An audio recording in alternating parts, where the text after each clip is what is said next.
ngerapiin rambut gitu sambil cerita. Ini semalam kan anak-anak di sini ya, jadi tapi mereka kasihan lihat bapaknya sendiri, jadi mereka pulang ke bapaknya mumpung masih di daerah sini. Jadi anak-anakku tuh tinggalnya jauh dari orang tua ya guys ya. Memang mereka udah nggak tinggal sama kita. Kalau bapaknya itu deket aku tinggalnya ya kan. Nah, mantanku tuh kembar guys ya. Kembarannya ini sakit berat. Jadi dalam 1 minggu kemarin ini yang aku sering ketemu mantan, makanya dia sedih sekali. Ini begini guys, kembarnya itu dia sakit, dia nggak ngomong kan. Pas ngomong dia udah muntah darah ya. Pas muntah darah ternyata organ tubuhnya udah rusak semua, tapi dia nggak ngomong. Dan terakhir itu, jadi kembarnya ini nggak nikah guys, belum nikah. Semenjak bapaknya meninggal, mantan mertuaku kan meninggal baru tahun lalu ya kan. Baru si kembarnya ini ya mereka dapat ini guys, dapat warisan banyak karena mantan mertuaku boleh dibilang orang kaya lah gitu. Orang Jerman kalau kaya tuh kaya beneran guys.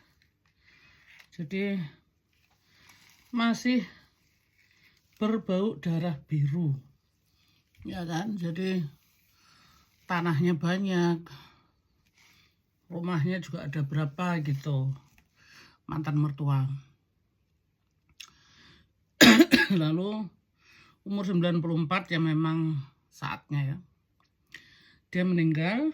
Jadi warisan itu baru uangnya ya guys ya, uangnya dibagi banyak. Nah jadi yang aku mau bilang, kembarnya ini selama ini kan dia sendirian.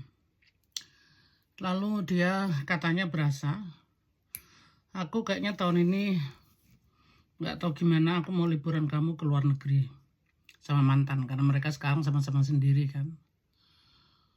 Lalu mantan pun menyetujui, dia kumpul kebo guys mantannya ini, kembarnya ini. Lalu si pacarnya tuh bilang kalau kembaranmu muntah darah gitu kan.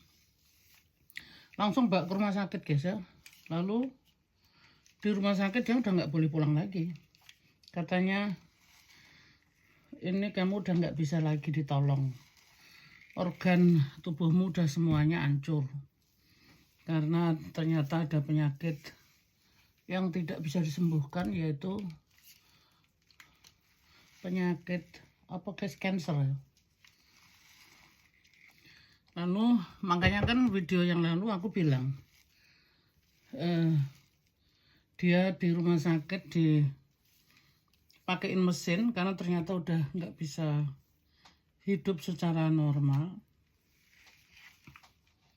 Nah yang punya kuasa itu ya hanya mantan sama adiknya, tapi adiknya nggak mau tahu, diserahkan sama mantan semua gitu masalahnya. Maksudnya mesin itu mau dimatiin apa mau dinyalain gitu kan. Lah terus untuk anak-anakku itu kan pakliknya mereka ya. Jadi mereka cukup sedih. Kemarin pun aku ikut sedih karena aku juga bukan orang yang sekejam-kejam gitu ya, cabut aja biar dia lewat gitu ya. Masih berpikir sampai sekarang. Jadi aku sendiri juga nggak tahu guys, aku mesti jawab apa.